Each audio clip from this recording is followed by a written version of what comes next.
ഈശോ മിശിഹായ്ക്ക് സ്തുതിയായിരിക്കട്ടെ.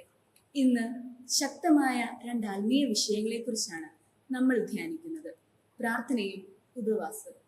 പ്രത്യേകമായി വിശുദ്ധ മത്തായിയുടെ സുവിശേഷം 6-ാം അധ്യായം 6-ാം വാക്യത്തിൽ നാം ഇപ്രകാരം വായിക്കുന്നു: നിങ്ങൾ പ്രാർത്ഥിക്കുമ്പോൾ നിങ്ങളുടെ മുറിയിൽ പ്രവേശിച്ച് വാതിലടച്ച് നിന്റെ പിതാവിനോട് പ്രാർത്ഥിക്കുക. ദൈവവുമായുള്ള നമ്മുടെ ബന്ധം കൂടുതൽ ആഴത്തിലാക്കാൻ ഈ തിരുവചനം നമ്മെ പ്രചോദിപ്പിക്കുന്നു. എന്താണ് സ്വകാര്യ പ്രാർത്ഥനയുടെ പ്രാധാന്യം? ലോകത്തിന്റെ ആരവങ്ങളിൽ നിന്ന് മാറി ഈശോയുടെ സാന്നിധ്യത്തിന്റെ നിശബ്ദതയിലേക്ക് ചുവടുമാറാൻ ഈശോ നമ്മെ ക്ഷണിക്കുന്നു.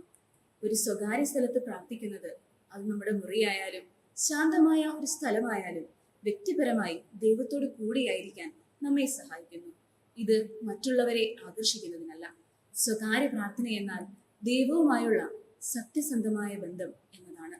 നാം വാതിലടയ്ക്കുമ്പോൾ ശ്രദ്ധയുടെ വിവിധ കാരണങ്ങൾ ഉപേക്ഷിച്ച് ദൈവവുമായുള്ള ആഴമേറിയതും കൂടുതൽ അടുപ്പമുള്ളതുമായ സ്നേഹ സംഭാഷണത്തിലേക്ക് നമ്മുടെ ഹൃദയം തുറക്കുന്നു. ഉപവാസം പ്രാർത്ഥനയുടെ ശക്തി വർദ്ധിപ്പിക്കുന്നു.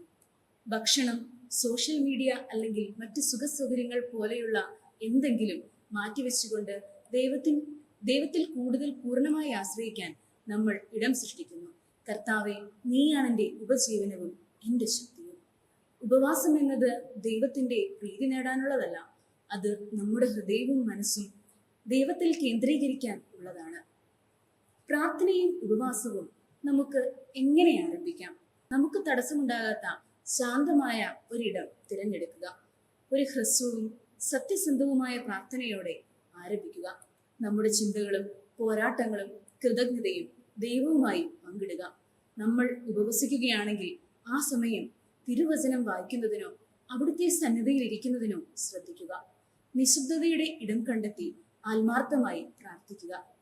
ഓർക്കുക, പ്രാർത്ഥനയും ഉപവാസവും പൂർണ്ണതയല്ല, അവ പൂർണ്ണ ഹൃദയത്തോടെ ദൈവത്തെ അന്വേഷിക്കുന്നതിനുള്ള മാർഗങ്ങളാണ്. വിശുദ്ധ മത്തായിയുടെ സുവിശേഷം 6-ാം അധ്യായം 6-ാം വാക്യം അത്ഭുതകരമായ ഒരു വാഗ്ദാനം നൽകുന്നു.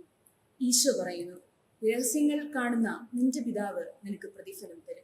ആ പ്രതിഫലം ഭൗതിക വസ്തുക്കളെ കുറിച്ചല്ല, അത് ദൈവത്തിന്റെ സാന്നിധ്യത്തിൽ നിന്ന് ലഭിക്കുന്ന സന്തോഷവും സമാധാനവും ശക്തിയുമാണ്. നമ്മൾ പ്രാർത്ഥിക്കുകയും ഉപവസിക്കുകയും ചെയ്യുമ്പോൾ നമ്മളെ നിരുപാധികം സ്നേഹിക്കുന്ന ദൈവത്തോട് കൂടുതൽ അടുക്കുകയാണ്.